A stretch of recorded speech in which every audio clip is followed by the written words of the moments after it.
কোটা পদ্ধতি, বাবার পেশা ছেলে পাবে, ছেলের পরে নাতি পাবে, চাষার ছেলে চাষাই রবে, কোটায় গড়া জাতি, কোটা প্রথা নিপাত জাত, মেধাবীরা মুক্তি পায়। এটাই আমাদের স্লোগান। আজকে মিম্বার থেকেও এটাই বললাম। বাংলাদেশে যেই কোঠা পদ্ধতি কেন করা হয়?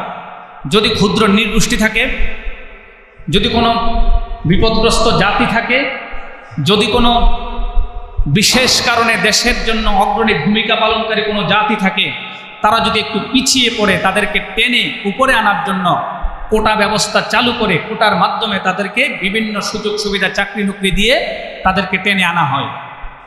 কিন্তু আমি বলি আপনাদেরকে, আগামী 10 বছর পরে এই বাংলাদেশে নারীদেরকে 10% কোটা বরাদ্দ হয়েছে। আমি মনে করি বাংলাদেশে আগামী 10 বছর 20 বছর পরে অবশ্যই পুরুষদেরকে কোটা দিয়ে তারপরে চাকরি দিতে হবে। কারণ এখন লেখাপড়া এবং সর্বদিক থেকে এগিয়ে আছে নারীরা। স্কুলে যাবেন, নারীরা পড়াশোনা করতেছে। মাদ্রাসায় যাবেন, নারীরা। আপনি বিশ্ববিদ্যালয়ে যাবেন, এরা ফার্স্ট হচ্ছে। আপনি মেডিকেল ভর্তিতে যাবেন, এরা ফার্স্ট হচ্ছে। সব নারীরা, সব দিকে নারীরা এগিয়ে, ক্ষমতায়ও নারী। আমাদের স্পিকার ছিল নারী, দেশ চালায় নারী। আপনি যদি আপনার টিউনু দেখেন, এরপরে আপনি প্রশাসনিক লোকগুলো দেখেন, এবং প্রত্যেকটা সেক্টরে নারী নারী নারী নারী, শুধু নারী। তো আজ এই জন্য বলছি, এখন একটা ছেলে মেট্রিক পাস করতে পারে না, বিএ পাস মেয়ে বিয়ে করতে পারে। মেট্রিক পাস ছেলে মাস্টার্স পাস মেয়ে বিয়ে করে, কারণ মেয়েরা তাদের যোগ্য বর খুঁজে পায় না, কারণ মেয়েরা এখন এত বেশি এগিয়ে। আমাদের দেশে এই কোঠা পদ্ধতি চালু করেছিল বিশেষ মুক্তিযোদ্ধাদের জন্য।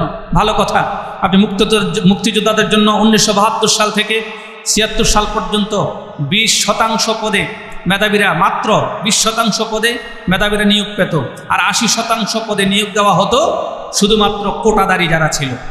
পরবর্তীতে 1976 সালে মেধার ভিত্তিতে এটাকে আন্দোলনের মাধ্যমে 40% বাড়ানো হয়। 1985 সালে এটাকে দ্বিতীয় ধাপে 45% উন্নীত করা হয় মেধাবীদের জন্য।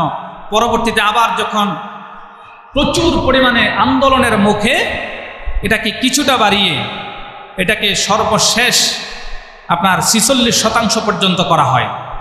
তো এভাবে করে বাংলাদেশের শতকরা 100% থেকে 80% হচ্ছে সাধারণ মানুষ। 80% না, 90% সাধারণ মানুষ, আর 20% কোটাদারি।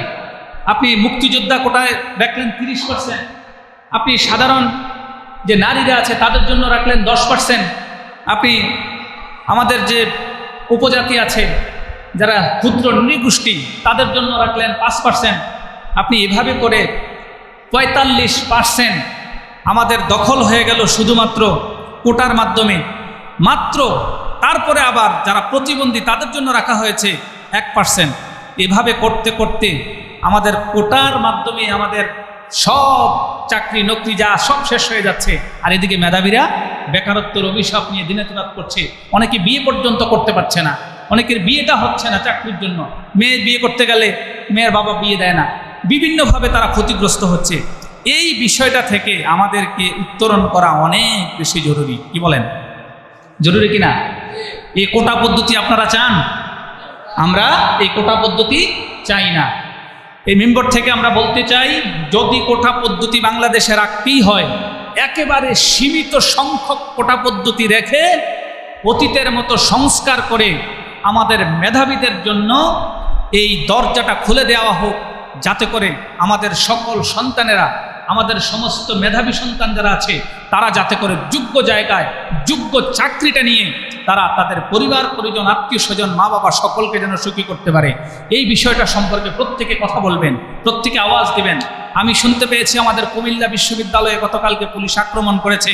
আজকে কুমিল্লা মেডিকেলে একজন ভাই নিহত হয়েছেন, শহীদ হয়েছেন, এবং কোটার মাধ্যমে সারা বাংলাদেশ উত্তাল হয়ে উঠেছে। এই আন্দোলনের মাধ্যমে আমাদের আন্দোলনের ভাইয়েরা সফলতা লাভ করুক, এবং সমস্ত যারা মুক্তিযোদ্ধা সন্তান তারা বলছে আমাদের কোটার দরকার নাই, যারা নারী তারা বলছে আমাদের কোটার দরকার নাই, যারা প্রতিবন্ধী তারা বলছে কোটার দরকার নাই। আপনি কোত্থেকে এসে হুজুরকে বাঙালি মাঠ থেকে মাসির দরদ বেশি, আপনি এসে তাদেরকে কোটা দিতেই হবে, নিতেই হবে জোর করে দিচ্ছেন, অথচ কোটাদারি কোনো ব্যক্তি পাওয়াই যাচ্ছে না।